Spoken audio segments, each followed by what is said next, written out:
പിതാവിൻ്റെയും പുത്രൻ്റെയും പരിശുദ്ധാത്മാവിൻ്റെയും നാമത്തിൽ ആമേൻ. ഈശോ മിശിഹായ്ക്ക് സ്തുതിയായിരിക്കട്ടെ. സുഖമല്ലേ? ദൈവം അനുഗ്രഹിക്കട്ടെ. വളരെ സന്തോഷത്തോടെയാണ് ഞാൻ ഇപ്പോൾ നിങ്ങളുടെ കൂടെ ആയിരിക്കുന്നത്. ദൈവവചനവുമായി 2026 പ്രാരംഭ ദിനത്തിൽ, പ്രാരംഭ മണിക്കൂറുകളിൽ നിങ്ങളോടൊപ്പമായിരിക്കാൻ ദൈവം അനുവദിച്ചല്ലോ. ദൈവത്തിന് നന്ദി പറയുന്നു. Wishing you all a wonderful year ahead and a prosperous, glorious year ahead. എല്ലാവർക്കും പുതുവത്സരത്തിൻ്റെ നന്മകൾ നേരുകയാണ്, പ്രാർത്ഥനകൾ നേരുകയാണ്. So smile and start your day with Jesus. Smile and start your year ahead with Jesus.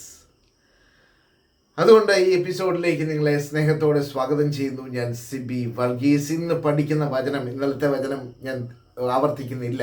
ഇന്ന് പുതിയ ദിവസം, പുതിയ വചനം പഠിക്കുകയാണ്. യെശയ്യാ പ്രവാചകന്റെ പുസ്തകം 43 അധ്യായം, അതിൻ്റെ 18-19 വചനങ്ങൾ. The book of the prophet Isaiah, chapter 43, verse 18 and 19. It says, കഴിഞ്ഞ കാര്യങ്ങൾ നിങ്ങൾ ഓർക്കുകയോ പരിഗണിക്കുകയോ വേണ്ട. കഴിഞ്ഞു പോയതൊക്കെ പോട്ടെ. ഇനി പുതിയ കാര്യങ്ങൾ നമുക്ക് ചിന്തിക്കാം. സങ്കടങ്ങളൊക്കെ മറന്നേക്കാം. പുതിയ സങ്കടങ്ങൾ വരുമായിരിക്കാം, പക്ഷേ സന്തോഷത്തോടെ അതിനെ സ്വീകരിക്കാം. തമ്പുരാൻ പറയുകയാണ്, കഴിഞ്ഞ കാര്യങ്ങൾ നിങ്ങൾ ഓർക്കുകയോ പരിഗണിക്കുകയോ വേണ്ട. ഇതാ ഞാൻ പുതിയൊരു കാര്യം ചെയ്യുന്നു. എന്താണ് പുതിയ കാര്യം? അത് മുളയെടുക്കുന്നത് നിങ്ങൾ അറിയുന്നില്ലേ? കർത്താവ് ചോദിക്കുകയാണ്, അത് മുളയെടുക്കുന്നത് നിങ്ങൾ അറിയുന്നില്ലേ? അപ്പോൾ കഴിഞ്ഞ കാര്യങ്ങൾ നിങ്ങൾ ഓർക്കുകയോ പരിഗണിക്കുകയോ വേണ്ട. ഇതാ ഞാൻ പുതിയൊരു കാര്യം ചെയ്യുന്നു, അത് മുളയെടുക്കുന്നത് നിങ്ങൾ അറിയുന്നില്ലേ? എന്താണ് ചെയ്യാൻ പോകുന്നത്? ഞാൻ വിജനദേശത്ത് ഒരു പാതയും മരുഭൂമിയിൽ നദികളും ഉണ്ടാക്കും. ഇതാണ് വചനം. അപ്പം അസാധ്യങ്ങളെ സാധ്യങ്ങളാക്കുന്ന ഒരു ദൈവത്തിൻ്റെ സാന്നിധ്യം ഈ പ്രാരംഭ ദിനത്തിൽ നമുക്ക് ലഭിക്കുകയാണ്.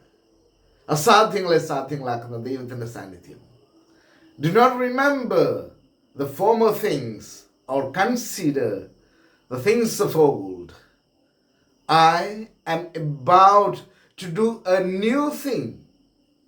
Now it springs forth. I am about to do a new thing. Now it springs forth. Do you not perceive it? I will make a way in the wilderness and rivers in the desert. ദൈവം അസാധ്യങ്ങളെ സാധ്യങ്ങളാക്കുകയാണ്. Way in the wilderness. വിജനദേശത്ത് പാതയൊരുക്കുന്നവൻ. നമ്മുടെ ജീവിതത്തിൽ അസാധ്യങ്ങളെ സാധ്യങ്ങളാക്കുന്ന വലിയ തമ്പുരാന്റെ സാന്നിധ്യം നമുക്ക് ലഭിക്കാൻ പോവുകയാണ്. കാത്തിരിക്കാം. ഒരുപാട് പ്രതീക്ഷകളോടെ നമുക്ക് ഈ വർഷം ആരംഭിക്കാം. 2026 നിങ്ങൾക്ക് ഏറ്റവും മനോഹരമായ ദിവസങ്ങളും മാസങ്ങളും വർഷവുമായി തീരട്ടെ എന്ന് പ്രത്യേകം പ്രാർത്ഥിക്കുന്നു.